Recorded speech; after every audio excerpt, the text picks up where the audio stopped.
તો આજે આપણે ઇલેક્ટ્રિકલ મશીનનો સેકન્ડ ચેપ્ટર એટલે બીજું ચેપ્ટર જોશું, જે છે ડીસી મોટર.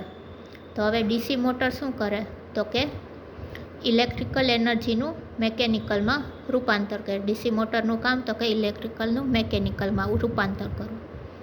હવે એ કેવી રીતે કરે તો કે આ બે ચુંબક રાખ્યા, એમાં એક કરંટ, જેમાં કરંટ પ્રસાર થતો હોય એવું એક કંડક્ટર રાખ્યું.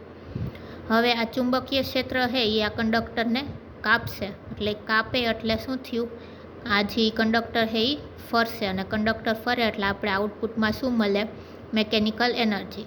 હવે એ ફોર્સ જે લાગે મેગ્નેટિક ફિલ્ડના લીધે, એ આપણે કેનાથી જોઈ શકીએ તો કે ફ્લેમિંગના ડાબા હાથના નિયમથી. આમાં દેખાડ્યું કે જે થંબ છે એ શું દેખાડે કે તો કે ડાયરેક્શન ઓફ ફોર્સ, કઈ ડાયરેક્શનમાં ફોર્સ છે એ. પછી જે આ પહેલી ફિંગર છે એ શું દેખાડે, મેગ્નેટિક ફિલ્ડ, ચુંબકીય ફિલ્ડ. અને બીજી ફિગર છે, બીજી આંગળી છે એ શું દેખાડે તો કે કઈ ડાયરેક્શનમાં કરંટનો પ્રસાર થાય છે. તો આમાં જે લખ્યું કે the operation of DC motor depends upon the principle that when a current carrying conductor is kept in a magnetic field, mechanical force act on the conductor. તો કે શું કે જે કરંટ કેરિંગ કંડક્ટર આપણે ચુંબકીય ક્ષેત્રમાં રાખીએ તો એ એક ફોર્સ એને લાગશે. એ ફોર્સ શું કરશે તો કે કંડક્ટરને ફેરવશે. કઈ ડાયરેક્શનમાં તો કે ફોર્સની ડાયરેક્શનમાં. એ ફોર્સનું ડાયરેક્શન આપણે કેનાથી ખબર પડશે તો કે ફ્લેમિંગ્સના લેફ્ટ હેન્ડ રૂલથી, ફ્લેમિંગના ડાબા હાથના નિયમથી. હવે આપણે મેગ્નિટ્યુડ જોવું હોય ફોર્સનું તો એ કયું આવશે તો કે F બરાબર BIL ન્યૂટન, જ્યાં બી શું છે તો કે ફ્લક્સ ડેન્સિટી, ઘનતા. I એટલે કરંટ થાય અને L એટલે કે કંડક્ટરની લંબાઈ. હવે બીજો ક્વેશ્ચન કે બેક EMF કોને કહેવાય. આ ક્વેશ્ચન 3 માર્કમાં પૂછાય જીટીયુમાં કે બેક EMF કોને કહેવાય. આપણે જોઈએ આ ડીસી શન્ટ મોટરની એક સર્કિટ છે, ફિલ્ડ વાઇન્ડિંગ અને આર્મેચર બે ને કનેક્ટ કર્યા. હવે આર્મેચર ફરશે એટલે કરંટ જશે, તો કરંટની ડાયરેક્શન ઊંધી છે. હવે બેક EMF એટલે શું થાય કે જે EMF ઉત્પન્ન થયું છે આર્મેચર જે ફરે ત્યારથી ને અને જે આપણે વોલ્ટેજ આપ્યું છે એ બેની ડાયરેક્શન ઊંધી હોય તેને શું કહેવાય, બેક EMF. તો એમાં જોઈએ કે when the armature of DC motor rotate in a magnetic field its conductor cut the magnetic flux, કે જ્યાં આર્મેચર ફરે મેગ્નેટિક ફિલ્ડમાં તો કંડક્ટર શું કરે, મેગ્નેટિક ફ્લક્સને કાપે. એટલે જે EMF ઇન્ડ્યુસ થયું હોય ફેરાડે લો ઓફ ઇલેક્ટ્રોમેગ્નેટિકથી, એની ડાયરેક્શન આપણે એપ્લાઇડ વોલ્ટેજ, જે કંઈ આપણે વોલ્ટેજ એપ્લાય કર્યો હોય એના કરતાં ઊંધું હોય, એને શું કહેવાય, back EMF. Because of its opposition direction it is called counter EMF or back EMF. જે વોલ્ટેજ આપણે જે ડાયરેક્શનમાં એપ્લાય કર્યું હોય એની કરતાં ઊંધી ડાયરેક્શનમાં EMF ઇન્ડ્યુસ થાય તો એને શું કીધું, બેક EMF. આ ક્વેશ્ચન 3 માર્કનો પૂછે.